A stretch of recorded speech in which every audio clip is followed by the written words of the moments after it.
Et donc bonjour tout le monde, j'espère que vous allez tous très bien. Aujourd'hui on se retrouve pour une nouvelle vidéo un peu spéciale, comme vous avez pu le voir un petit peu sur la vidéo. Ça va être une vidéo où il n'y aura pas de montage finalement parce que je suis un petit peu malade. Voilà, j'ai la voix cassée, j'ai mal à la gorge, etc. Et je suis assez crevé et je me sentais pas capable de monter une vidéo sur ma chaîne YouTube. Et surtout, j'avais beaucoup de choses à faire cet après-midi, donc c'était assez compliqué de trouver un créneau. Et aussi, comme je vous ai dit, la forme n'était pas au top. Du coup, je suis dans le lit tranquillement et du coup, je voulais vous parler une vidéo un petit peu face cam, comme ça, comme si c'était une story. Je voulais revenir un petit peu vite fait, parce que vous êtes nombreux à m'avoir demandé cette vidéo-là, sur mon avis sur l'épisode 11 de cette saison 5 de Riverdale. Oui, c'est l'épisode de rentrée de cette partie B qui est sorti du coup aujourd'hui. Alors, vous regardez la vidéo, c'est sorti ce matin, il me semble, mais j'ai pas pu le regarder ce matin. Je l'ai regardé juste avant de tourner la critique, je viens de le finir. Et ça reste un bon petit épisode, malgré qu'il y a quand même quelques trucs un peu chelous. En tout cas, je vais essayer de vous résumer un petit peu tout ça. Je veux pas que la vidéo soit trop longue parce que déjà qu'il n'y a pas de montage, ça va être compliqué à vous maintenir un petit peu on va dire en haleine finalement.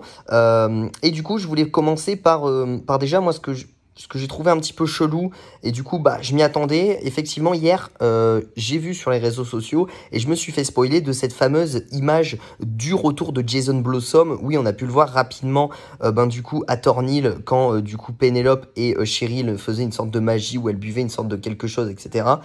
On a pu voir Jason Blossom qui est apparu telle une lueur un petit peu d'en haut, comme si de rien n'était. Alors bon, ça je vous le dis honnêtement, même quand j'ai vu l'image hier, effectivement j'ai une partie de moi qui m'a dit mais what the fuck, comment il revient? Et d'un autre côté, il faut s'en douter que justement Jason Blossom, il revient pas, en fait, il est toujours mort. C'est juste qu'avec leur délire de magie, etc., ça me fait un petit peu penser comme les champis que Jessica et Jughead ont pris. C'est un petit peu pareil. Je pense que du coup, Penelope et Cheryl ont un peu des hallucinations avec leur magie un petit peu à la con. Et finalement, elles voient Jason, alors que on le voit pas vraiment si on prend pas cette coupe qu'elles boivent. Peut-être que c'est ça qui leur donne des visions finalement. Donc en soi, il n'y a pas de retour de Jason Blossom réellement à proprement parler. Il est toujours mort. D'ailleurs, Cheryl a ouvert le coffre et on peut voir le corps en squelette. Bref. Ça, c'est plutôt intéressant, en tout cas l'aspect magie de Penelope et Cheryl. J'ai hâte de voir ce duo-là, mais après, faire revenir Jason, c'est, je trouve, une facilité, genre juste pour dire « Oh, il y a Jason, il faut regarder absolument cet épisode, pourquoi du comment ?» C'est intéressant, mais je trouve que c'est ultra mal exploité. Mais en tout cas, j'ai hâte de voir et j'ai hâte d'en savoir un petit peu plus sur cet aspect magie un petit peu entre Cheryl et Penelope et comment ça va se dérouler au fur et à mesure des autres épisodes. Ensuite, je voulais vous parler vite fait de l'intrigue de Jughead.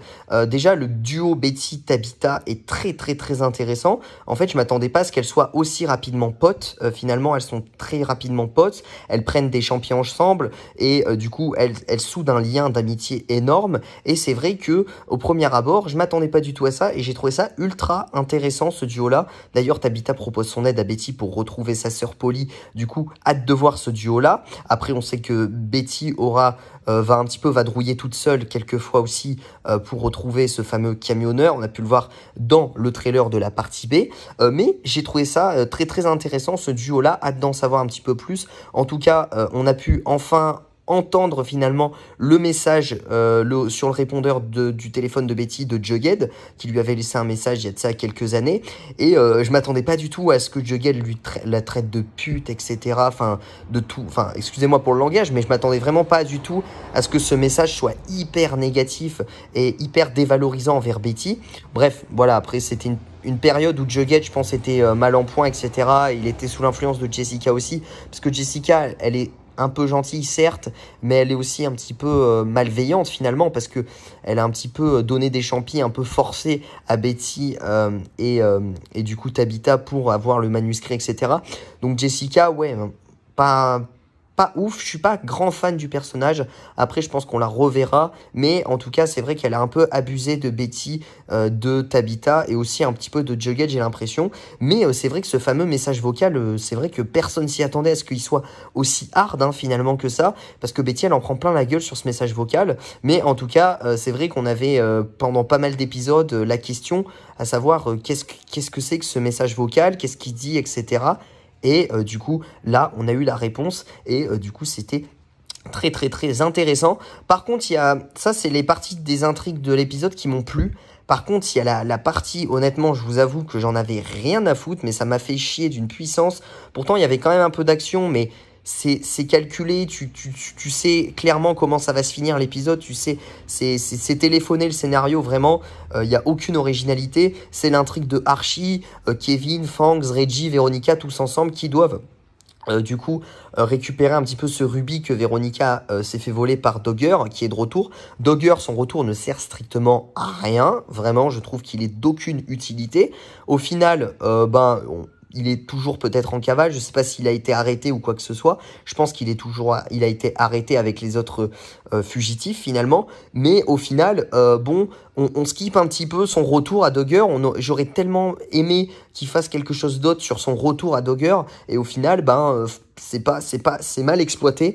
Donc c'est encore un peu décevant. Je vous avoue, la relation Archie-Véronica, elle me saoule complètement. Je veux dire, tu sens qu'ils ont encore envie de Ken. Bon, Archie dit ouais, j'attends que tu finisses les papiers du divorce avec Chad et après on se remet en couple. Bon voilà, c'est téléphoné, ils vont se remettre ensemble. Je veux dire, c'est qu'une question de temps finalement. Et je trouve que la relation n'a aucun sens, n'évolue plus. Mais ça, je vous l'ai dit depuis pas mal d'épisodes maintenant, le couple Varchi n'évolue plus, ça fait que baiser, que baiser, que baiser, et c'est tout, il n'y a aucune évolution, et je trouve ça fort dommage. En tout cas, ce qui m'a plu aussi, ça n'a rien à voir, mais c'est Jughead qui justement va partir tout seul en vadrouille finalement à New York. Donc on a un petit peu cette routine solo de Jughead. J'ai hâte de voir comment ça va se passer. En tout cas, beaucoup d'inquiétudes sur l'avenir de Jughead parce que le cliffhanger un petit peu de cette fin d'épisode 11, c'est Jughead qui monte dans ce fameux camion.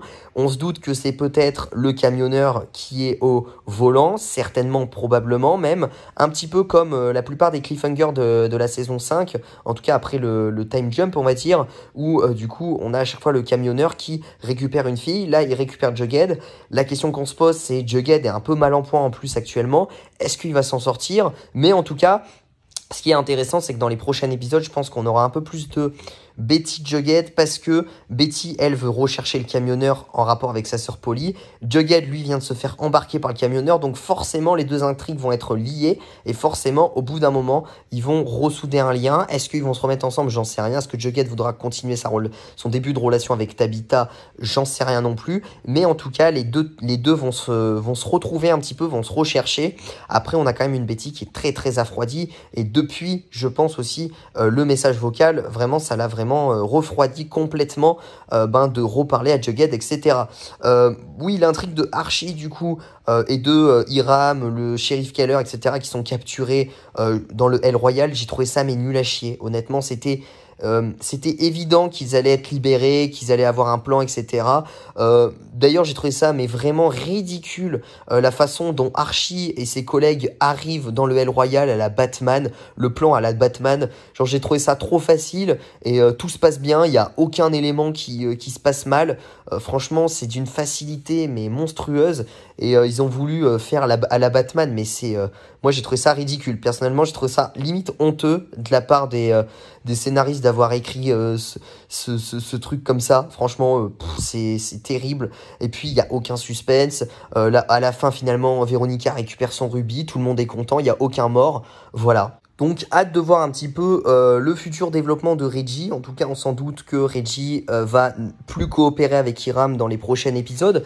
Moi, en tout cas, j'ai une hâte, c'est de voir le prochain épisode, en tout cas, qui va être consacré au passé d'Hiram Lodge et aussi un petit peu de Reggie, mais surtout au passé de la famille Lodge. J'ai hâte de voir ça, j'ai hâte de voir Hiram quand il était jeune, etc. Ça va être un épisode plutôt sympa, un petit peu hors série, mais on va en apprendre un petit peu plus sur comment, au final, Hiram est basculé du côté, on va dire, obscur, comment il a basculé, quel a été le déclic, parce qu'on ne sait pas finalement quelle a été la relation avec son père. Ça va être très très intéressant. Mais en tout cas, voilà, c'est ce que je peux en dire de cet épisode 11. Vraiment, moi j'ai trouvé ça hyper décevant d'ailleurs. Bon, il y a quand même énormément de fugitifs qui sont encore dans Riverdale, et au final, j'ai l'impression à la fin de l'épisode 11, ils en ont arrêté quelques-uns, mais je pense qu'il y en a plein d'autres. Enfin, c'est pas possible qu'ils ont arrêté tous les fugitifs. Et je sens qu'ils vont skipper l'intrigue totalement, comme si tout le monde était arrêté, et qu'ils vont passer à une autre intrigue dans l'épisode 12 et après dans l'épisode 13. Donc j'espère en tout cas qu'ils vont continuer à traquer ces fugitifs tout au long de la saison 5. J'espère, parce que là c'est trop rapide, c'est vraiment trop rapide et c'est mal fait en plus, vraiment. J'espère, mais j'y crois pas trop. Ce que je peux dire, c'est que bon, on en sait un petit peu plus sur l'intrigue des Champis, qui est un petit peu en rapport avec le Mothman, certainement. On en sait un peu plus sur le camionneur, et encore, on n'en sait pas tellement. On n'avance pas du tout sur l'homme au sac, sur l'homme au sac poubelle, excusez-moi. Bon, c'est vrai qu'on n'avance pas forcément sur les intrigues des méchants. Je trouve ça fort, fort inquiétant. Donc c'est un épisode de reprise qui est moyennement bien, finalement. Je vous avoue, il y a des bons points positifs, mais comme énormément de points négatifs, j'ai l'impression, tout au long de cette saison 5 de Riverdale. Je dis beaucoup de négatifs, j'en disais pas tant avant. Mais là, au vu des choses, c'est assez inquiétant. Donc j'espère que, en tout cas, l'arrivée des Pussycats, ou même le retour de Tony qu'on va revoir bientôt, j'espère que tout ça, ça va redonner un coup de peps. Parce que là, je sens que c'est éteint, et je sens que ça s'endort petit à petit. Voilà. En tout cas, voilà, c'est un petit peu ce que j'en pense. Je vous avoue, je suis plus hype pour l'intrigue de Pénélope, Cheryl et un petit peu tout cet aspect magie que l'intrigue de Archie. Je vous avoue, j'en ai rien à foutre de l'intrigue de Archie. C'est toujours la même chose, ça me saoule royalement. L'intrigue du camionneur, le problème c'est qu'on n'avance pas, donc finalement ça me déshype totalement. L'intrigue du Mothman, pareil, on n'avance que dalle. Le tueur au sac poubelle, j'ai l'impression il n'existe pas. Voilà, c'est... J'ai un doute, je sais pas comment ils vont faire. Alors est-ce qu'après ils vont s'étendre sur la saison 6, j'en sais rien. Bref, voilà, ça reste une note de, je dirais, 12-13/20 pour cet épisode 11 de la saison 5 de Riverdale, qui est pas forcément un épisode avant-première de ouf finalement pour cette rentrée de saison 5 partie B. Surtout qu'on a attendu Riverdale depuis 3 mois, et au final il nous balance un épisode assez médiocre où finalement il se passe pas grand chose, hein, vraiment il se passe pas grand chose honnêtement sur l'intrigue, sur le développement des personnages. J'ai l'impression qu'on commence à tourner en rond. Donc, ouais, il manque du jus. J'espère qu'ils vont trouver cette vague de fraîcheur dans les prochains épisodes. En tout cas, ça va pas faire de mal, cet épisode un petit peu sur Hiram et son passé. L'épisode 12, ça va pas faire de mal. Je pense que ça va redonner un petit peu de peps, même si ça c'est un épisode hors série. Ça va être sympa. On va voir de nouveaux décors, nouveaux personnages. Ça va être très très cool. En tout cas, n'hésitez pas à me dire votre avis dans les commentaires. Désolé en tout cas de cette vidéo-là. J'ai pas pu faire de montage parce que, comme je vous ai dit, je suis pas très très bien. J'ai la voix cassée, etc. Bon, je suis un peu fatigué et tout, j'ai un mal de crâne, donc je fais quand même la vidéo. Là, je vous avoue, je me force à la faire, de me concentrer, etc., de parler et que ça soit fluide, etc. Je me suis forcé à la faire, etc. J'espère en tout cas que ça vous aura plu. N'hésitez pas à lâcher le petit pouce bleu, à vous abonner, à activer la cloche des notifications pour ne rater aucune nouvelle vidéo. En tout cas, on se dit à très vite pour de prochaines vidéos, bien évidemment, dès que je serai mieux, finalement, en moi. Je pars en vacances samedi, mais vous inquiétez pas, il y aura des vidéos qui arrivent sur Riverdale et sur d'autres séries. Je vous fais plein de bisous, prenez soin de vous, ciao ciao.